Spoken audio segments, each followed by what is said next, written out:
It's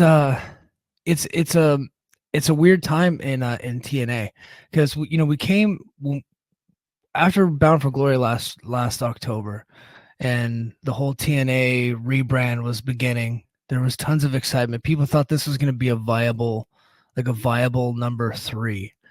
Even like talent was excited about it. Like people were actively like, it looked like people were actively trying to get out of their contracts or wanting to leave the promotions they were in to be able to at least negotiate with TNA, and then hopefully that would give them better negotiating power with WWE or AEW, or if at worst comes to worst, they could they could uh they could go to TNA, and then it would be a viable promotion, right? And then we get into Hard to Kill, and like all that talk paid off. The most successful show in the history of the company, going back over 20 years, with a fraction of the budget that Dixie Carter would put into it. They had the most successful show in the history of the company. Not ticket sales wise, they had some bigger shows ticket sale wise, but the biggest pay-per-view that they ever did is Hard to Kill 2024. And it was super viable. It was a big time deal. And everybody's excited. And then they get to the Orlando tapings, and the production was awful. Not by TNA standard, like it kind of looks like a normal Impact Wrestling show, TNA show. It looked normal, but like in comparison to the other shows, it looks bad, right? The snafus that they were having before the rebrand, whenever they took that last quarter off, were already happening. They're not color correcting their cameras. The lighting's bad. Audio, like a lot of times Matthew Raywalt sounds like he's talking into a tin can for some reason. They just don't give him a real mic. I don't know what's going on with all that. And it was like, oh wow, everything they said was going to happen just didn't happen, and they're not going for it. They just weren't. And then shortly after that, we find out that Scott D'Amore gets fired, and it's like all hell breaks loose. And then like we're thinking, oh, this the company's going out of business. It's in dire straits. It's this. It's that. And of course, that turned out not to be the case. And then all of a sudden, we get word that Josh Alexander gets his option renewed, and he didn't want his option renewed, and now he's baby facing the whole thing. But at the time, it was pretty controversial. Steve Macklin's contract's coming up. He went on a winning streak in Philadelphia, so who knows how that's going to play out. But as of right now, he's not on the Rebellion pay-per-view. That's crazy. Motor City Machine Guns are out. They finished up in the Philly tapings. And so people are getting upset about that. All of this chaos surrounding it is not leading to any ratings. They're hardly ever in the top 150. I think they were recently. But even when they are, it's like sub 100,000 viewers, which is worse than what they were doing for some of their fourth quarter shows last year, right? Impact Wrestling. We were expecting when TNA Wrestling was coming back that it would be a more, like I said, I keep using the word viable, but a more viable television product, and it just has not been. It really just hasn't been. And now we're heading into Rebellion, and there's no excitement. There isn't. And why is that? Well, look, this week we're gonna have Motor City Machine Guns versus the System coming up for the tag team titles. We already know the winner of that because we know the Motor City Machine Guns are out. But they have a stipulation that if Motor City Machine Guns win, then they get to go into Rebellion to face Speedball Mountain, right? But we already know the winner of that because we already know that the Motor City Machine Guns are gone. They're done. And so there's no excitement about the tag team title match because, it's like, okay, the Guns are out, and who really cares about the System versus Speedball Mountain? I don't, like, nobody's getting excited about that. The women's division is so dire that they actually had to bring back Steph DeLander, who has already faced Jordan Grace and got her butt kicked. It was a quick match. It wasn't anything special. Jordan beat her.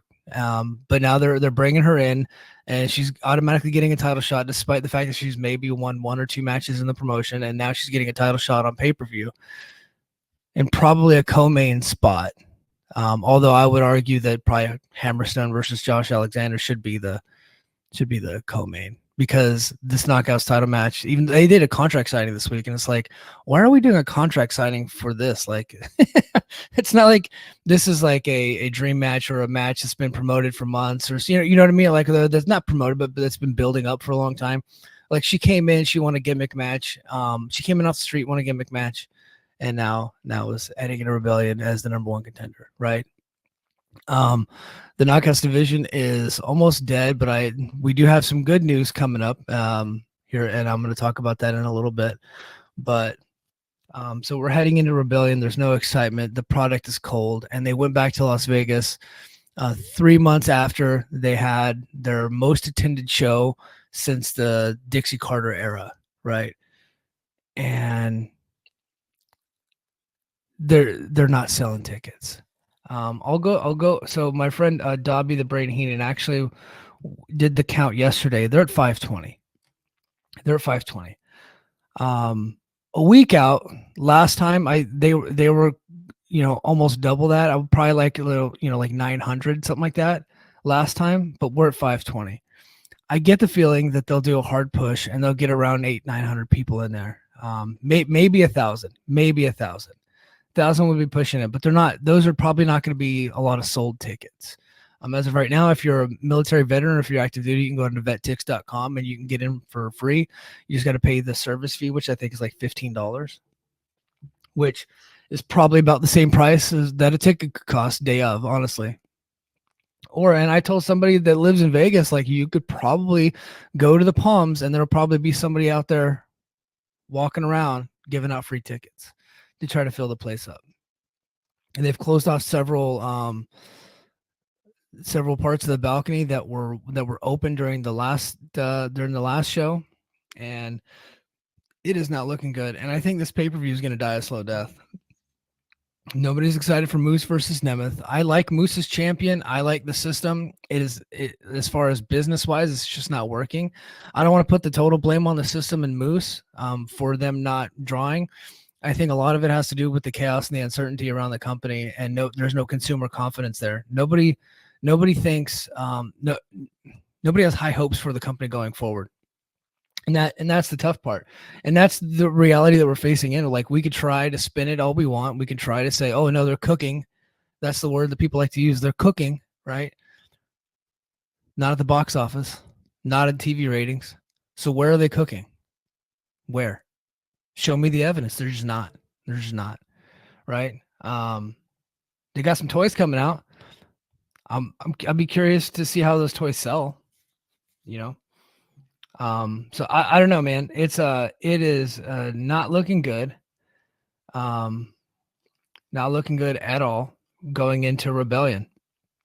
So I hate to come in and piss in everybody's Cheerios, but that's just that's just the way it is. So the only thing that I'm really excited about for Rebellion is Alexander Hammerstone versus Josh Alexander, the third match, because I think that this is probably the best built feud that they've done in a long time. I think they're building up Hammerstone as a legit like heel monster. He's coming across very much like late 80s, early 90s Lex Luger to me. And that's probably because, the guys who are booking are from that era, like Tommy Dreamer. Like, that's kind of what they like. And so they're building him like he's Lex Luger. And I'm like, okay, look, fuck it. Do it. Like, do Lex Luger, but do a twist to it. And that's what they're doing. Hammerstone. He's using the torture rack. Unfortunately for him, so is Will Hobbs now. And Lex Luger is acknowledging Will Hobbs using it, but he has not acknowledged Hammerstone using it because he probably doesn't know who the fuck Hammerstone is. And he probably doesn't know how to watch TNA. So, yeah, that's just the way it is. So, yeah, the only thing that I'm really looking forward to at Rebellion is Hammerstone versus Josh Alexander. I think Mustafa Ali versus Jake Something is going to be like a good match, but I think we already know the outcome to that because Mustafa Ali is sticking around for a while. He's being heavily advertised for the Against All Odds show in Cicero. So yeah, that all of that is tough. It's not looking good for TNA.